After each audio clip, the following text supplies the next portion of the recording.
नारायणं नमस्कृत्य नरं चैव नरोत्तमं देवीं सरस्वतीं व्यासं ततो जयमुदीरयेत्. The reading from Srimad Bhagavatam, Canto 9, Chapter 22, beginning from verse number 16. So yesterday we read that Shantanu, he became the king, son of Pratipa. Pratipa had three sons, Devapi, Shantanu and Bahalik. Devapi was not interested in kingdom, although he was the eldest. He went to forest and Shantanu took charge. And then Shantanu got married to Ganga Devi. It's a famous story. Shantanu was Mahabhish in his previous life. So, although Shantanu was very righteous and dharmic, but still for 12 years there was no rain because he married before his elder brother. So the Brahmanas told him that this is the reason you should give kingdom to Devapi. So he decided to do that. So this is what it says. Evam ukto dvijair jyeshtham chandaya masa sobravit. So when he was advised like this by the Brahmanas, then he went to his elder brother Devapi and he begged him that please accept the kingdom, become king and take care of it. But he did not accept. Sobravit tan mantri prahitai viprair vedad vibranshito gira vedavada ati vadan vaitada devo vavarsa. So what happened is that Shantanu was a very nice king and his ministers, they thought that we don't want that he gives the kingdom to Devapi, because Devapi had no interest, and if Devapi becomes the king, then what is he going to do? He will not take care. So they devised a plan, and that is being described by Vaishnava Chakravarti Thakur in the commentary. He said, Chandayamasa tvam rajyam kuru iti prarthitvan. So Chandayamasa means that he asked him, he begged him, please you accept the kingdom. So you see, he was a nice person. Generally, who is going to give up the kingdom once you become the king? Rather, you hear many stories that one is king, the other brother makes politics, get him assassinated and takes over the kingdom. Sometimes the son kills the father to become the king. So many stories are there in royal histories all over the world. But here Shantanu, he goes to his brother, although he is not interested, and he offers him the kingdom. Sa vedavadan vedasya ativadan ved nindadi vakyani nabravit. But he started speaking against the Vedas. And so this is what is the meaning of vedavada ativadan. That he was speaking about, or rather transgressing the statements of the Vedas. He was criticizing the Vedas. Why did it happen? So he says, Tatra hetu, this is not in the book, but mentioned tan mantri prahitair viprair vedad vibhransito gira. So Shantanur mantrina asmasara sangyena Shantanu prarthanat purvam eva Devapi pashandikritya raja anaram kartum Shantanu प्रभृति अलक्षितम ये प्रहिता विप्रास तय पाषंड मता श्रेया गिरा vedadi vibhransit. So he had a mantri, Shantanu, whose name was Asmashara. So before Shantanu went to Devapi, he sent some brahmanas to Devapi, and he did not tell Shantanu this. And he told this Brahmana that you go and twist the brain of Devapi so that he speaks against the Vedas. So these Brahmanas, they went and they spoke to him and they convinced him that all this Veda, just like the Charvak people speak. So he says all this Varnashram, this, that, these are made by these Brahmanas. So then when Shantanu went to him, then he was speaking like that. And when the Brahmanas heard it, he says, no, he is not qualified to be the king. Because in the Varnashrama system, an atheistic person cannot be king. Now there is a very big belief that you should not mix politics and religion. So this of course came because of the atrocities performed by the church, who became like despots, and they did a lot of austerities in Europe. So that's how they separated the politics from religion. But it is a big mistake. Sometimes when people find a solution to a problem, they focus so much on the problem that they themselves become the problem. So this happens many times, that they go to the other extreme, and that becomes another problem. So you see this many times whenever people are bringing some revolution or they're rebelling against something, then they will create another problem. And what they do is that they will churn out the same problem which the original is there, they will present it in a different way. So whether it is a Marxism or democracy or what is called women liberation movement, all these movements, because they don't know the root cause of the problem and they don't know the solution. So with their mind they come up with something, and because they're focusing so much on the problem, and whatever you focus, that's what you become. So the same troubles will come in their system in a different way, from the back door. So whatever they are trying to get rid of, that's what they get into. So this system in India therefore was that a king has to be religious, because without dharma there is no kingdom. How can you have a kingdom without dharma? A kingdom without dharma will be adharmic, right? And adharma would not fulfill the desire of people. If you want to fulfill your desire, if you want to live peacefully, happily, that cannot come from adharma. It's a very simple thing. Even modern, whatever state, whatever system they are following, they will agree that there should not be anarchy. There should be some rule. And dharma is the best rule. Dharma is the rule which takes care of not only human beings, because the state governments are only about human beings. They don't consider in their constitution about the fish, about the birds, about the grass, about the trees, about animals. It's all about human beings only, about nature. So that's why capitalism, you can exploit anything. So dharma takes care of everybody, because it has the complete vision, complete picture. So now if you separate your state from the dharma, then you are digging your own grave, that's how. So no matter whether you have democracy, there is a problem in that.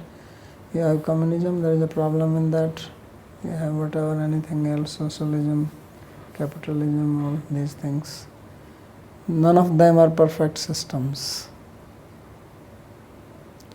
unless they bring dharma into the picture. Because dharma dharete praja.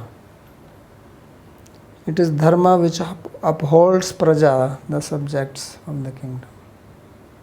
Dharnat dharma ityahu, dharma dharayate praja. So dharma, the very definition, the etymological meaning of dharma is that which upholds, which maintains, which supports, and it supports humanity. So therefore dharma should not be killed. Ma dharma avadhi dharma hato eva hanti. So if you kill dharma, it will kill you. So this is a very important statement which should be considered in the state constitution or the principles.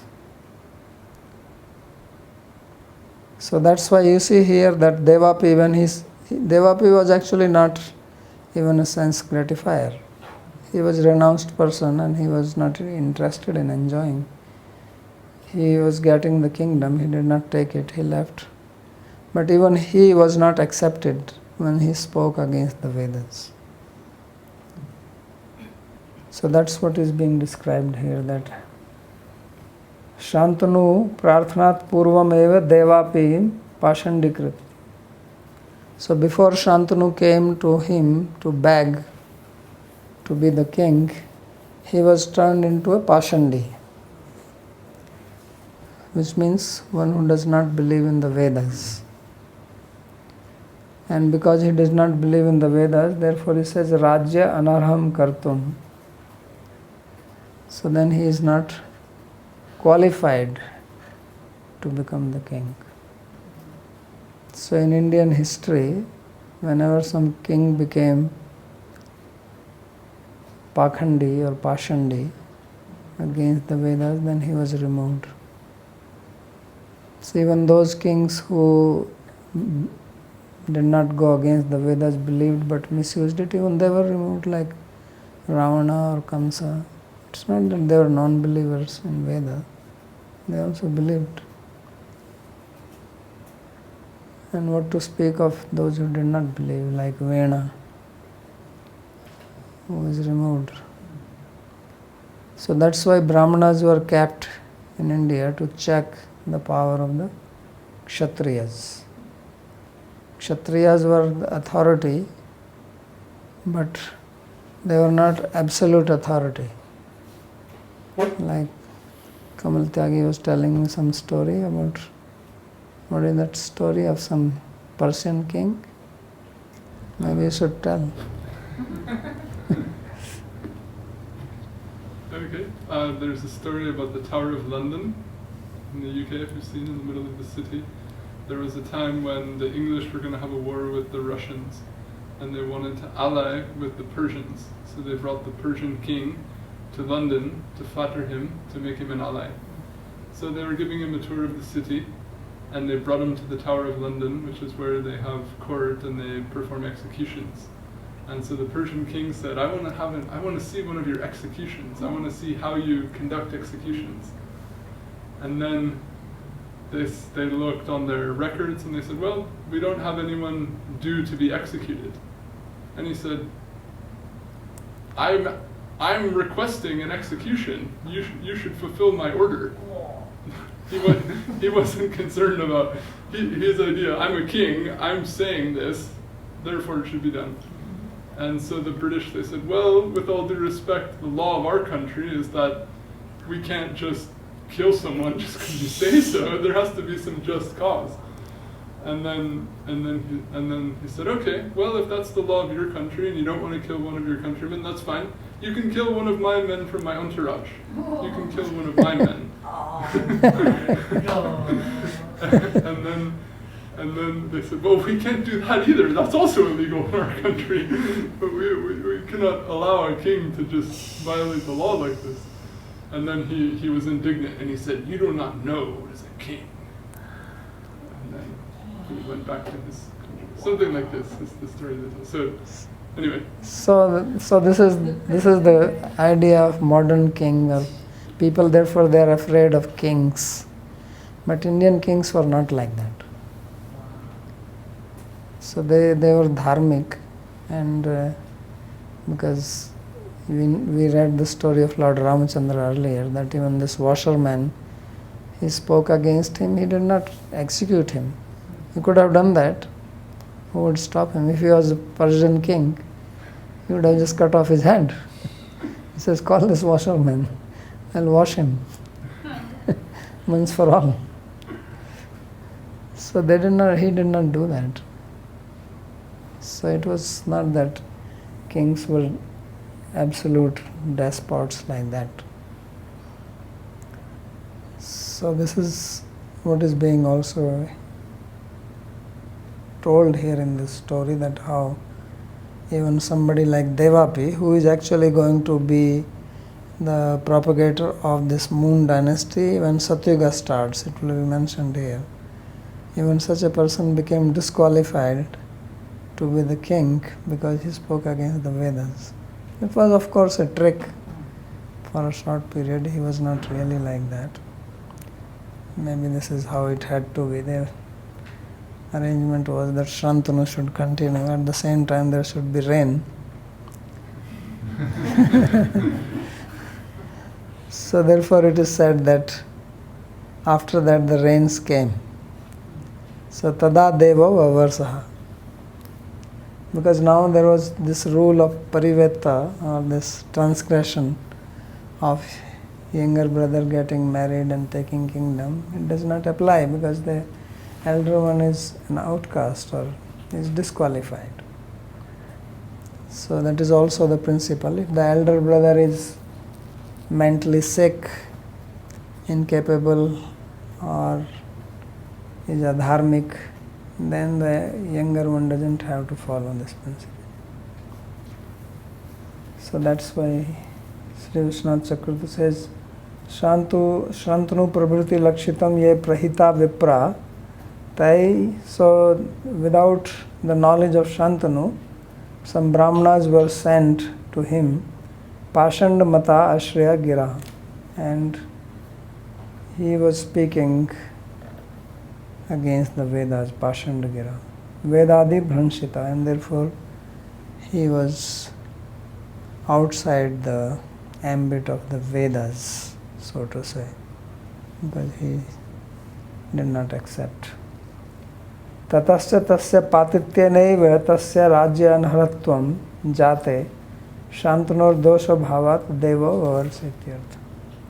So therefore, because he became fallen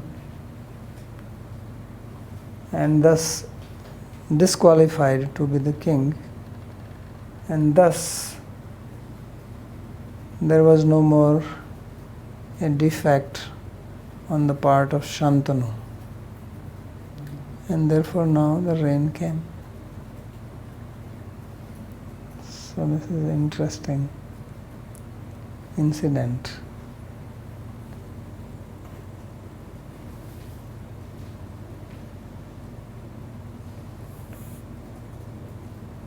So then we come then. So Devapir yogamasthaya kalapa grama ashrita soma vanse kalau nashte kritado sthapishyati. So therefore this Devapi is a very important person. Here it is described that he is now situated in the Kalap village. We don't know where is that village, but it's supposed to be somewhere in the Himalayas. So that's where he is still living and absorbed in practice of yoga, like Mahavatar Babaji. So he is also doing, all the yogis are living in the Himalayas. So Somavanse Kalau Nashte Kritadau Sthapishyati. So in Kali Yuga, when the Soma dynasty will be destroyed or lost, then at the beginning of Krita Yuga, that is Satyuga, he will come and establish this. So it's like the seed of Soma dynasty is being preserved by him. So the genes will be there. from this cycle of the yuga, they will go into the next cycle through Devapi. So this is very interesting. And Bahalikad Somdatto Abhuta Bhuri Bhuri Shravastata. And then the third brother, the third son of Pratipa was Bahalik, Devapi, Shantanu and Bahalik. So Bahalik had also a son whose name was Somdatta. So I think I made a mistake. I said Bhurishrava was son of Bahalik. Bhurishrava is the grandson. Because Bhurishrava is said as Somadatti in the first chapter, if you remember. Somadatti Tathaivacha. When Duryodhana is counting the Maharathis on his side, then he is saying Saumadatti. Saumadatti means son of Somadatta. So that is Bhurishrava, the grandson of Bahalik. So he must have been also old by that time. So these are the three sons, Bhuri, Bhurishrava and Shalascha. Santanu Rasit Gangayam Bhishma Atmavan. And Shantanu had Bhishma from Ganga. So that story everybody knows, famous story. Sarva Dharma Vidam Shreshto Mahabhagavatah Kavi. So Bhishma is praised here that he is the knower of Dharma and knower of all Dharma. So Dharma Vidam and Sarva Dharma Vidam Shreshta. He is the best of the knower of the Dharmas. So Bhishma was very learned, besides a big hero. So in the Mahabharata there is a whole parva called Shanti Parva.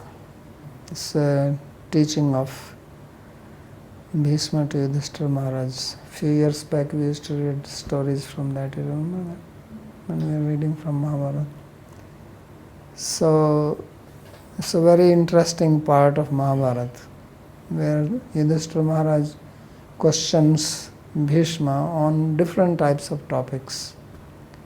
And Bhishma is answering all that.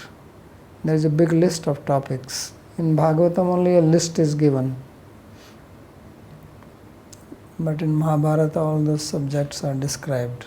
Stri Dharma, Raj Dharma, Guru Dharma, Shishya Dharma, all these duties of different people and different situations, what is to be done, what is not to be done. Very practical teachings. So, and Bhishma is probably the only person who gave instructions in the presence of Krishna. Otherwise, when Krishna is there, who is teaching? Krishna Vande Jagat Gurum, he is the Jagat Guru. So in his presence, Bhishma gave instructions, and not only in his presence, but all the great personality of the universe, whether it is Vasishtha, Atri, Chavan, Gautam, all these people, Patanjali also, they were all present at that time. So that means they all heard from Bhishma, which is very interesting because these are all great sages, they are all Brahmanas and learned, and they are hearing from a Kshatriya. So generally Kshatriya does not teach to Brahmanas, he learns from them. But here we see the example of Bhishma giving instructions and they are all coming and hearing from him. And they all came with their not only disciples but grand disciples. Sishya Prashishya Isaha. In Bhagavatam it is mentioned. So therefore he says, Sukadeva Goswami says that Sarva Dharma Vidam Shrestho. So he is also called here as Mahabhagavata. He is a great devotee, and Kavi means very learned.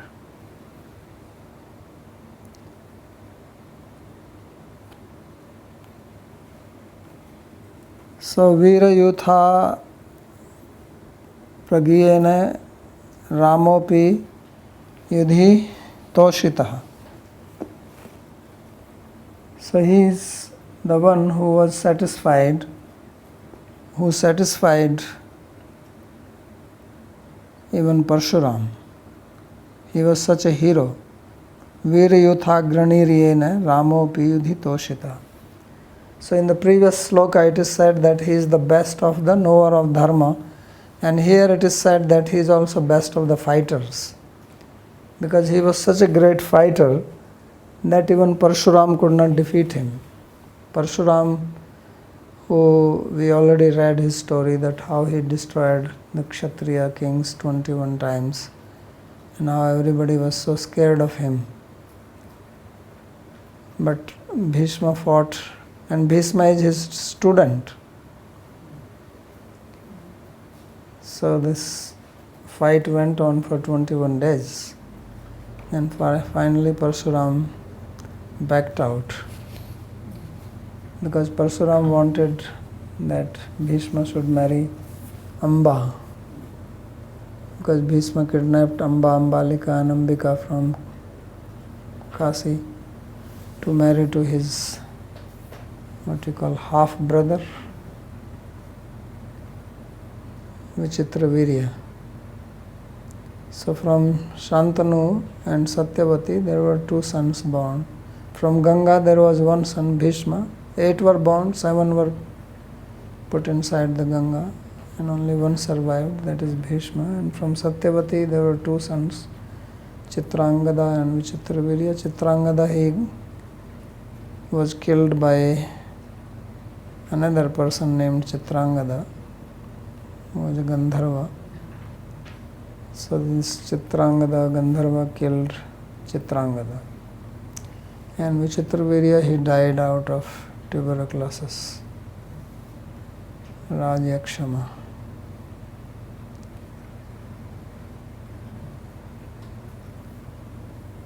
So that when he had brought these 3 girls to marry before Vichitravirya died, so 2 were married to Vichitravirya, and the 3rd one said that I have already chosen Shalva. So he sent her to Shalva, that okay, you go and marry him. But then Shalva refused to accept her. So she came back and asked Bhishma that you marry me. And he said, I cannot marry because I have taken a vow not to marry. So then she went away unhappy and angry. So she went and asked for help. Same problem, revenge, getting angry and taking revenge. So many stories of revenge, and all destruction comes from that. So nobody could help him. He says, who is going to fight with this Bhishma? So finally she went to Parshuram. And Parshuram is of course an angry sage. So he came and he says, yes. So he came and he camped outside Hastinapur and sent a message to Bhishma that I have come here. So Bhishma came with, he did not know why he has come, but Parshuram is his guru, so he came and gave him respect, gifts, everything, and said, what can I do for you? So he says, you can marry this girl. So he said, but I cannot marry because I have given my word to my stepmother's father. So he says, that's okay, I'm your guru, you should follow my order. So he refused. So this famous sloka comes from there, Gurorapyavaliptasya karya karya majanata utpat pratipannasya parityago vidhiyate. This famous verse spoken by Bhishma. It comes 2-3 times in Mahabharata, but it comes in this place. Because Bhishma said, I am your guru and you should follow my order. So you see, Bhishma is the knower of dharma. So he says that Gurorapya avliptasya. If the guru becomes avlipta, means very proud, or becomes implicated in material enjoyment, avlipta can mean both. So grorapyavaliptasya karya karyam ajanate, and loses intelligence to discriminate what is proper action and what is improper action. And utpat pratipannasya, and therefore transgresses dharma, then such a guru should be given up. So this is a statement from Mahabharata. So Bhishma is an example of that. So he gave up Parshuram, he did not follow him. He did not disrespect him, but he says, no, you are asking me to do something which is against dharma. So that is not possible. So then he says, okay, then I am going to kill you. So he challenged him. He says, you fight with me. He says, okay, that I have no problem. I have learned it from you. I will practice it on you. So these are the true examples. Dronacharya fighting against his disciples. Parshuram fighting against his own disciple. So Mahabharata is very interesting that we have all types of plots here. You don't find such a story that the guru disciple are fighting with each other. So here we see. So that is what is being described here. It says, Veera yutha griniryene Ramopi yudhitoshita. So he says he was the chief of the heroes, not only those who know the dharma, but also fighters. That even Parshuram, who was so powerful that he killed Kartavirya Arjun. Kartavirya Arjun ruled 66,000 years. Kartavirya Arjun is the one who kept Ravana in his armpit. Right? He kept an armpit, that was Bali, but he caught him like a monkey and brought him to his capital Mahismati Puri and tied him there, just like a pet monkey. This Ravana who thought he is so powerful, that Brahma has to come to request Kartavirya Arjun to release him. So that Kartavirya Arjun was killed by Parshuram. And this Parshuram could not defeat Bhishma. So this is Bhishma.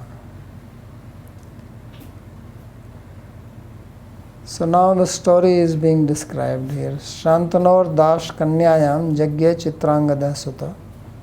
So Shantanu married Dash Kanya, or the daughter of the fisherman, which was actually the daughter of Uprichar Vasu. And in him he got two sons, Chitrangada and Vichitravirya. So Chitrangada Sutta Vichitraviryascha Avarajo Namna Chitrangado Hataha. So the younger one was Vichitravirya, the elder one was Chitrangada, and Chitrangada was killed. He had some quarrel with this Gandharva. They fought. It was not a big problem, same ego problem, clash of prides. So then he lost his life. Yasyam parasharat sakshad avatirno hare kalaha Veda Gupto Muni Krishna Yato Bhidam Adhyagam. So now suddenly he starts talking about himself. Sukadeva Goswami. He talks of his own birth. It is not part of Somavansha, but this is called Prasanga Sangati. That relation by context. It's not part of the thing which is being described. But because Satyavati's name came, name is not mentioned, but Dashkanya is Satyavati. So he says that before Satyavati married Shantanu, she gave birth to my father through Parashara. So that's what he's saying. Yasyam Parasharat Sakshad Avatirno Harehe Kala. So it is in Satyavati through Parashara that Vyasa was born. And Vyasa is an avatar of Hari, therefore it is mentioned here as Harehe Kala.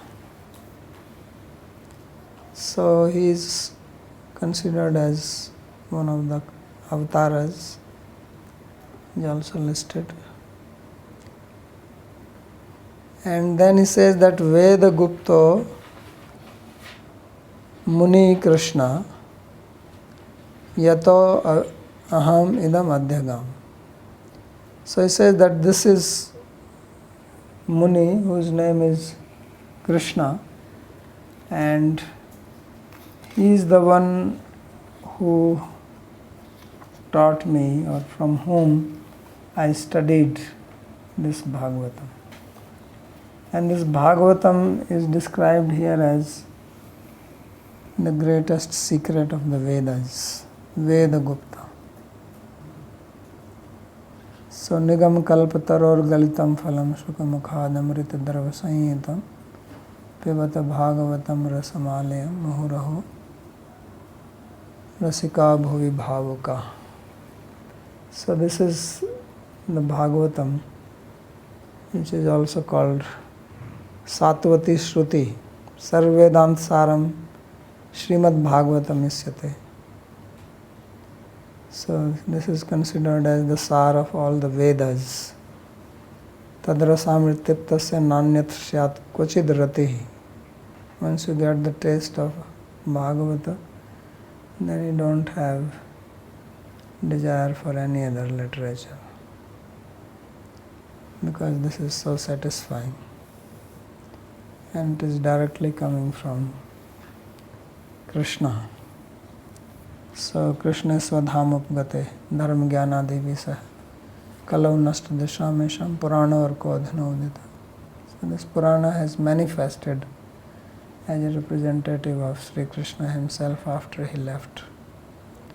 So this Purana, he says that I studied from my father Krishna Dvapayan Vyasa. Hitva Swashishyan Pailadin Bhagwan Badarayanaha Mayam Putraya Shantaya Param Guhyam Idam Jagau. So he had many other disciples like Paila, Gemini, right? Atharvan, to whom he spoke the other Vedas, Vaishampayana. But Bhagavatam he did not teach to anyone. He taught the Puranas to Romharshana, Suta. But Bhagavatam he gave. So he says, Hitva Swashishyan Pailadin. That not abandoning his disciples like Paila, etc., Bhagavan Badarayana. So he is speaking with great respect. That Badarayan Bhagavan. Mahiyam, he taught it to me.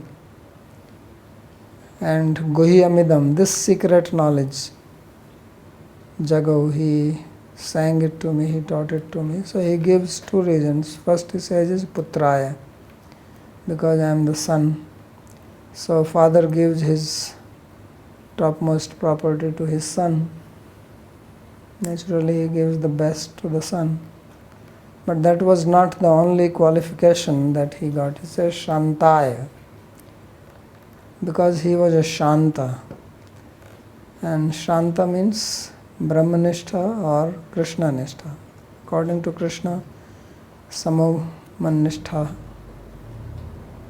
In 11th canto, Krishna says Sham means Nishtha in me, and one is fixed in me. But here it is also Brahmanishtha, because he was Atmarama, Atmaramasya Munya. So the other sages were not like that. So that means Vyasa gave Bhagavatam to Shukdev not just because he is the son, but because he is the only one who was actually qualified to study it, and not anyone else. So that is being described here. And Vichitra Virya Atho Vah Kashi Rajasute Balat Swamvarad Upanite Ambikam Balike Ubhe.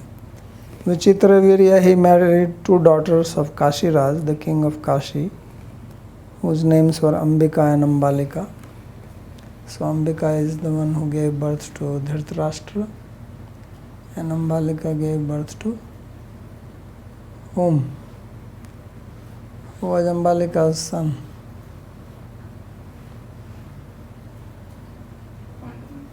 Pandu. Pandu. You are late. So Pandu was born from Ambalika and Dhritarashtra from Ambika. And they were Swamvarad Upanita, they were forcibly taken away by Bhishma. He went there alone. He fought with all the kings. So what type of marriage is this? This is called Rakshasa marriage. Remember the 8 types of marriages? Brahma and Arsha and Prajapatya, Daiva, Rakshasa, Asura, Pisach. So this is the Rakshasa type, where you fight, kill and snatch and run away. So that's how they were brought.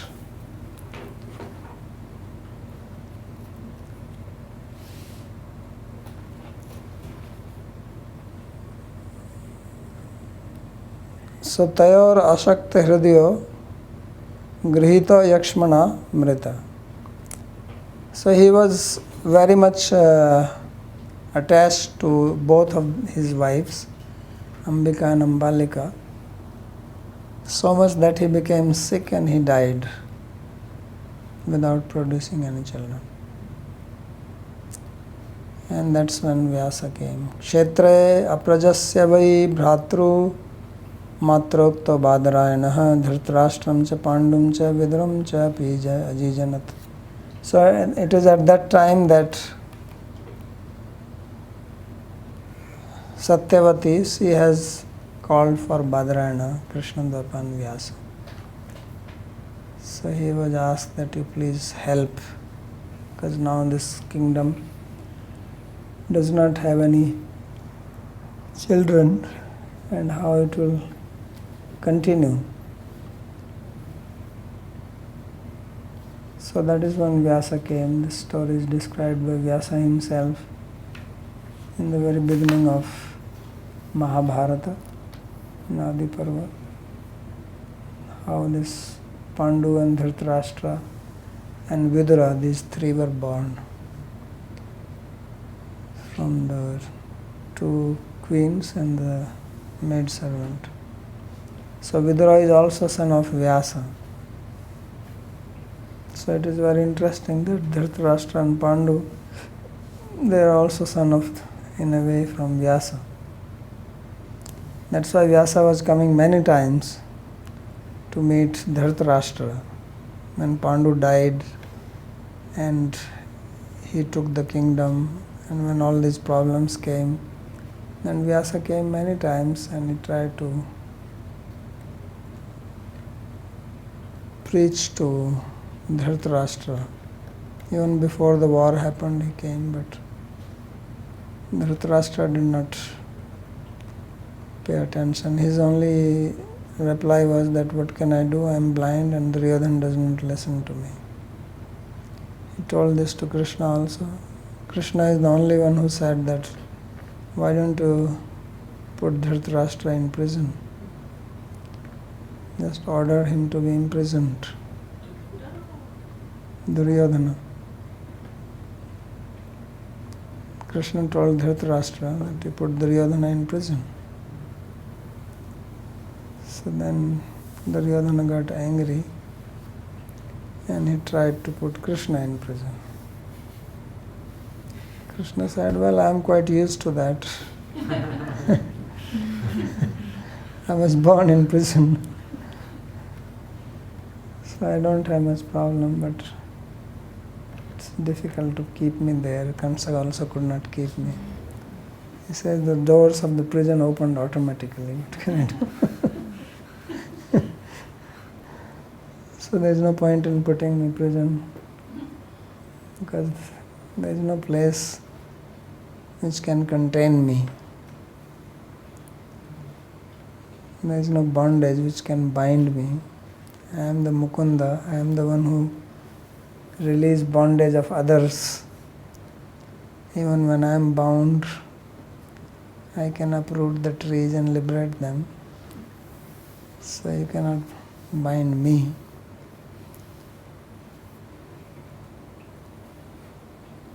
So this is the situation, that how Dhritarashtra and Pandu and Vidura, they were born. And then Gandharyam Dhritarashtrasya Jagge Putra Shatam Nripa Tatra Duryodhano Jyeshtho Dushala Chapi Kanyaka. So Dhritarashtra had 100 sons. So many times you see here that somebody has 100 sons. Earlier we saw Nipa. One king Nipa, he had 100 sons. So this was a different technique of having sons. This was not the normal process, because to have 100 sons for one man, that's a long process. So, except for Krishna, who had how many? 160,000 sons. So this is a different process. That Gandhari was pregnant, and Kunti was also pregnant. And when Kunti gave birth to Yudhishthira, therefore Yudhishthira is actually elder to Duryodhana. That's why Yudhishthira deserves the kingdom, because he is the elder. So then Gandhari became jealous. That why is that Kunti has given birth and my child is not coming out. So she hit her belly with fist and aborted. So it is described in Mahabharata that just a big lump of flesh came out. So at that time Vyasa was there. I told you Vyasa was coming many times to Hastinapur. Anyway, it's not very far. Hastinapur is just close to Himalayas, and Vyasa is living in the Himalayas. So when he saw this, he says, don't worry, you can have 100 sons. You just cut this into 100 pieces and put in 100 pots. So this is how these 100 brothers are born. But how is that one became elder, other became second? There must be maybe a difference of 1 or 2 minutes here and there. Just like twins are born, one is a senior, one is junior. How much is the difference? Maybe a few minutes, right? So Duryodhana, how he became eldest? Because they were all born together. So maybe he jumped out from the tube before others. So he became elder, then Dushasan came. So he had 100 sons and one daughter, whose name is as Dushala. Somehow all their names are starting with Du. So Du is an upsarga which is used in the sense of bad. Duryodhana, Dusasana, Dusala. Sometimes you see Duryodhana's name is also written as Suyodhana. But Dusasana is not called Susasana. So Du and Su, they are used in the opposite sense. Su means good, Du means bad. It's actually Dur. Like you have the word Durgati and Sugati. So Dur means bad. Dur also becomes Du because Sandhi rules. So it is Duryodhana, but in case of Dusasana, it becomes Dushasana, right? You know the Sandhi rule. Visarga becomes Sha. And in case of Duryodhana, it remains Dur only. So Dur Dush.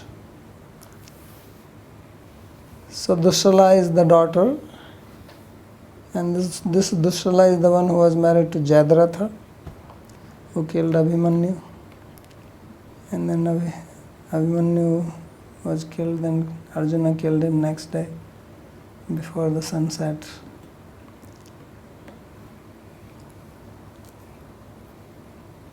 Jadratha also had the boon from Shiva that one day he would be able to defeat anyone,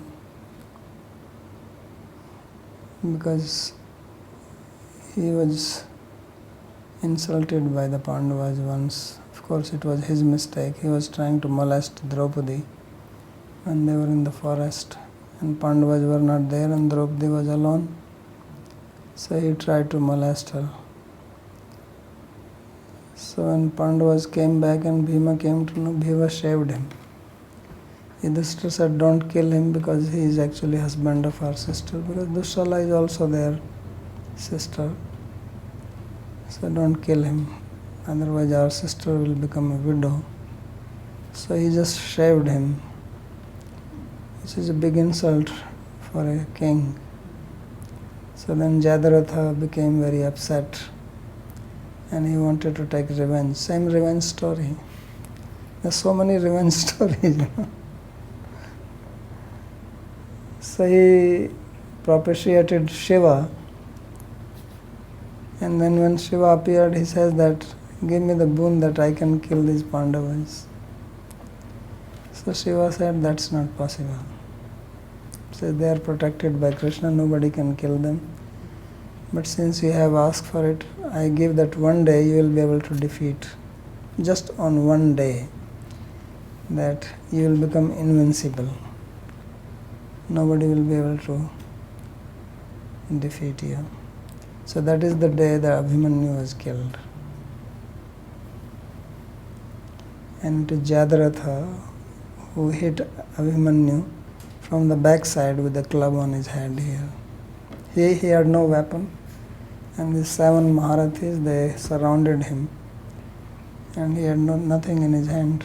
He was still fighting, so he came from behind and hit him. So that's why Arjuna got mad that you killed him. He's such a great hero and you kill him like this. If he was killed while fighting, I will feel happy that he fought valiantly and then you killed him. But you kill him like this, this is unjust. Then he says, I will not leave Jadarath tomorrow before sunset. He will be killed. So this was of course a big problem because Duryodhana put Jadaratha behind all the army. And it was a sea of army. Where are you going to find him? So that is the story. We'll stop here if there is any question. This chapter is still going on.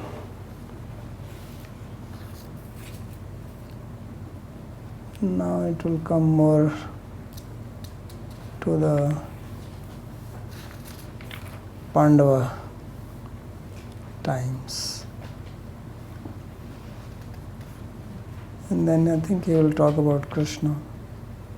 And that's how we will enter into the 10th canto.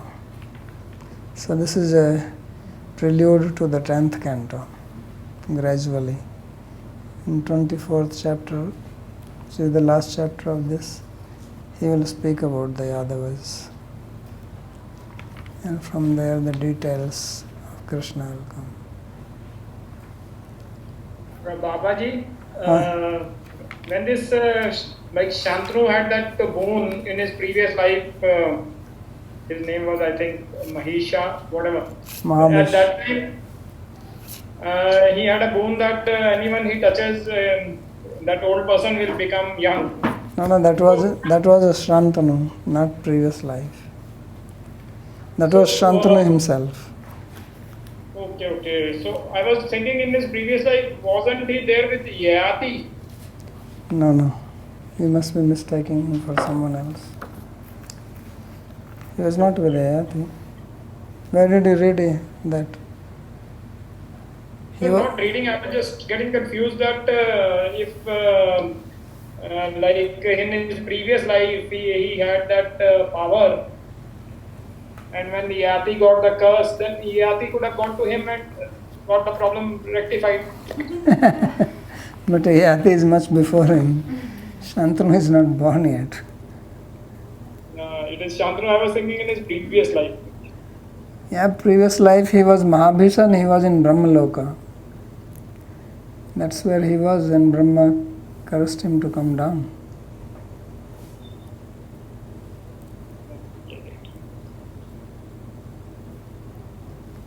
And Yati could find solution here itself on the earth. So he didn't have to go far away. Okay, anything else? All right.